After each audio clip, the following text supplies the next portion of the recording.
fueling growing concerns that Christians are being targeted across the region. In the Democratic Republic of Congo, at least 64 people were brutally killed in early September when Islamist groups stormed the village of Ntonyo in North Kivu province. Now, the Ntonyo attack follows other reports of atrocities where 40 people were killed during a prayer service in July in the Ituri region, and more than 70 bodies were in fact discovered earlier this year in a church in Luberto, out of which many were decapitated. US comedian Bill Maher has criticized the media, stating that there is silence on genocide of Christians in Nigeria.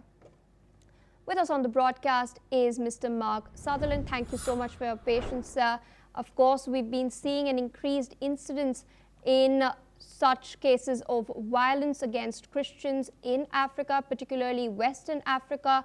Bill Maher coming out and pointing out that there's very little talk, very little discourse, whether online or in the media, regarding these attacks that have taken place targeting Christians. Why do you think so? Pierre, thank you. It's great to hear Bill Maher say what he has been saying, to raise this issue, to bring attention to this issue, because this has been going on since 2014 and 15 in great earnest, whether that's Boko Haram or the Fulani tribe, where it's Islamism and then coming against Christians. We have to remember that half of Nigeria is Christian, and when you've got Boko Haram, which means Western education is forbidden, it just shows you the kind of ideology that they are then dealing with. There is a report that says that up to at this present time, 30 Christians a day are being killed. That since January this year, that is up to 7,000, just over 7,000 that has been murdered. It is not in the press in the way that it should do, and as some people would say sarcastically, if it comes down to Africa, no, it's not going to be in the press, and it needs to be. This is an appalling situation that has been going on in northern Nigeria for a long time. We remember when Michelle Obama, when Boko Haram, they kidnapped the schoolgirls, and then was raising that issue.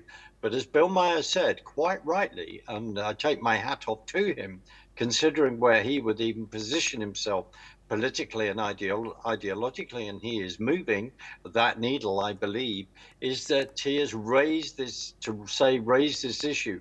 People go on about what is happening in Gaza between the Hamas and Israel, and say there's a genocide. In my humble opinion, no, there isn't, and then refer to not referring to what is actually happening in Nigeria. There's been 2 reports that have come out, and one particularly taken to the UN, to raise all of this.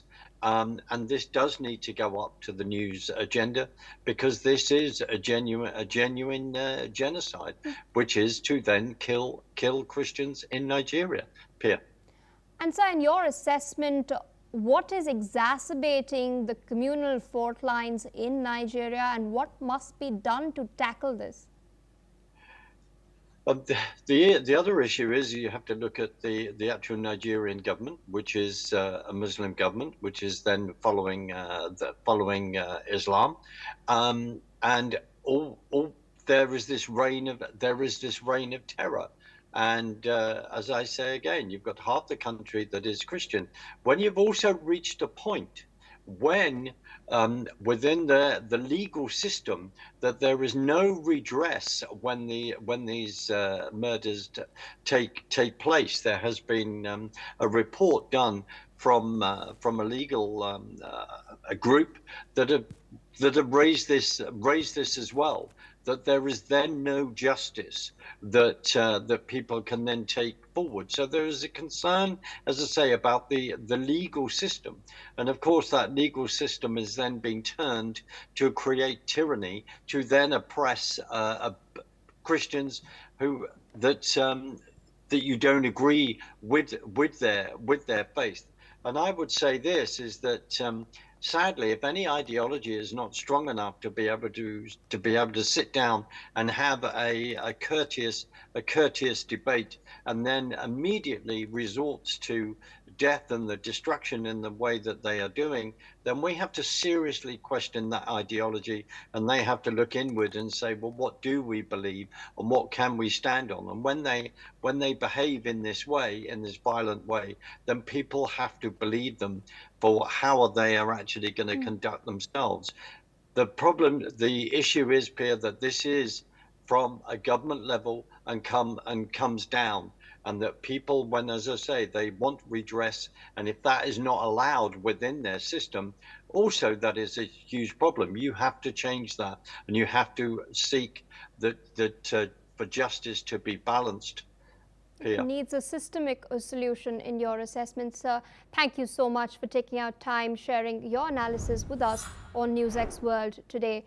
Due to paucity of time, it's a wrap on this bulletin. Viewers, more news and updates on the other side. Stay tuned as we dip into a quick short break.